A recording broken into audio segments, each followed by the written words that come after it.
Hello everybody and welcome back. Did you know that there's been some amazing street art created in Soho over the past few months? Join me as I discuss with Mr. Michael Taylor, who's been exploring and photographing this piece of New York City history. Don't forget to click subscribe and connect with me on LinkedIn and on Instagram. Let's go.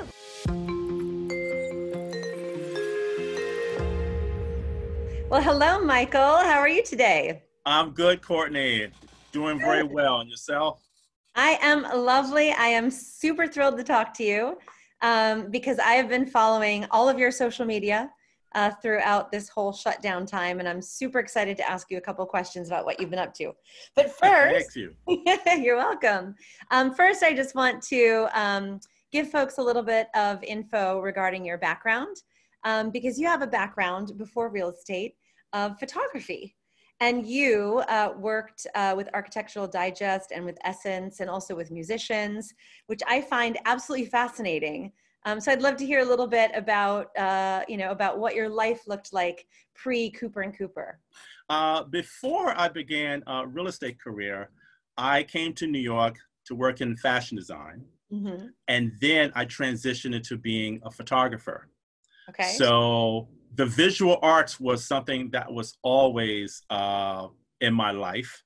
And once I became a real estate agent, it continued in a way. You know, we're always looking at things. We're always seeing what appeals to our clients' eyes as well. And I've been always fascinated by how things look. So I was in photography for about a good 10, 18 years. You know, off and on. So I did not know that you were in fashion. I think that's a part of your life that I totally missed. So that is fascinating to me to find out. And you obviously love photography. Once a photographer, always a photographer. It's no longer sort of much easier now gig. But you have been taking a lot of pictures lately, and you've always taken beautiful photos.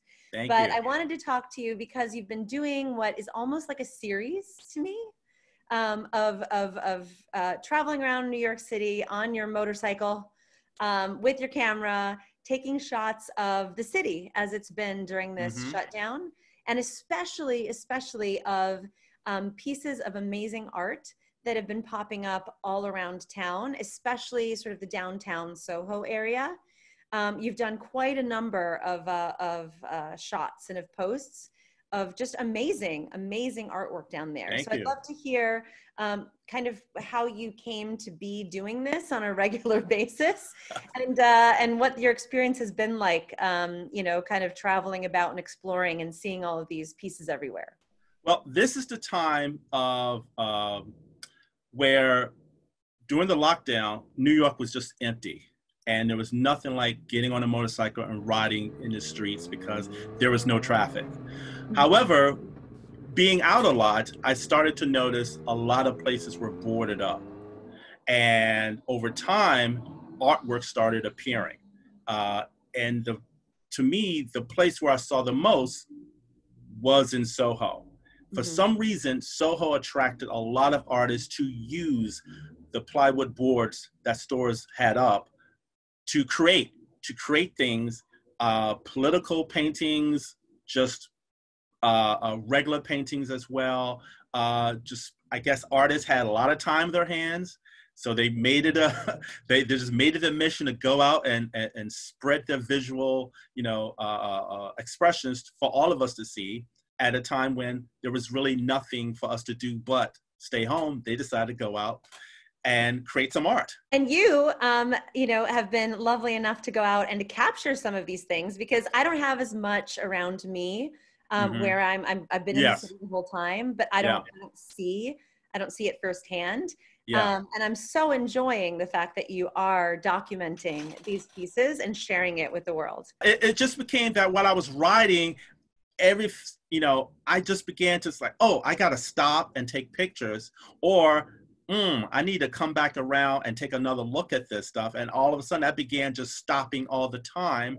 And then over weeks, I would go back to the same neighborhoods, the same blocks, and notice differences, notice that more artists were encouraged to paint at an area that another artist had work.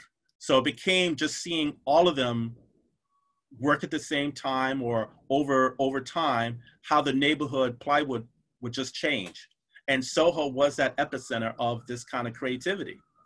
It is. It's super creative. And it's not just for, you know, I'm going to share some photos here of what we're talking about, but these images, this artwork is not just like a kid's art or somebody decided to plaster some color on a building. Very sophisticated. These are very sophisticated.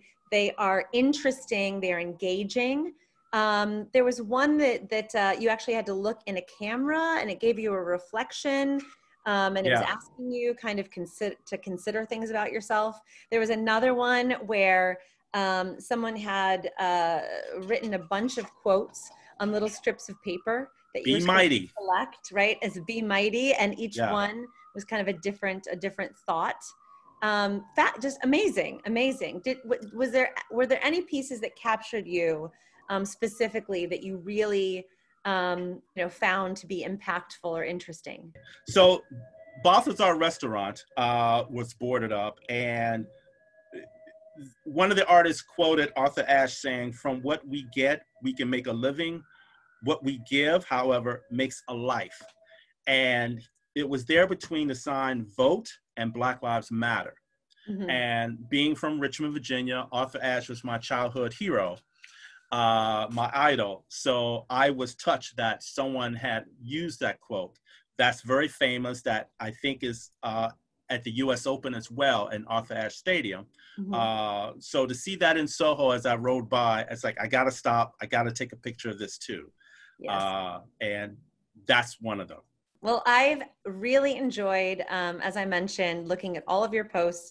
You've always posted beautiful photos. You obviously have an eye for, for imagery. But this particular series, I think, is definitely amazing. And I think that you need to make a book. I think that you need to put all of these things because this is temporary. This is not, these are places where we don't know where they're going to go. Like somebody could just take down these boards and toss it. Like, I don't know if they're being collected.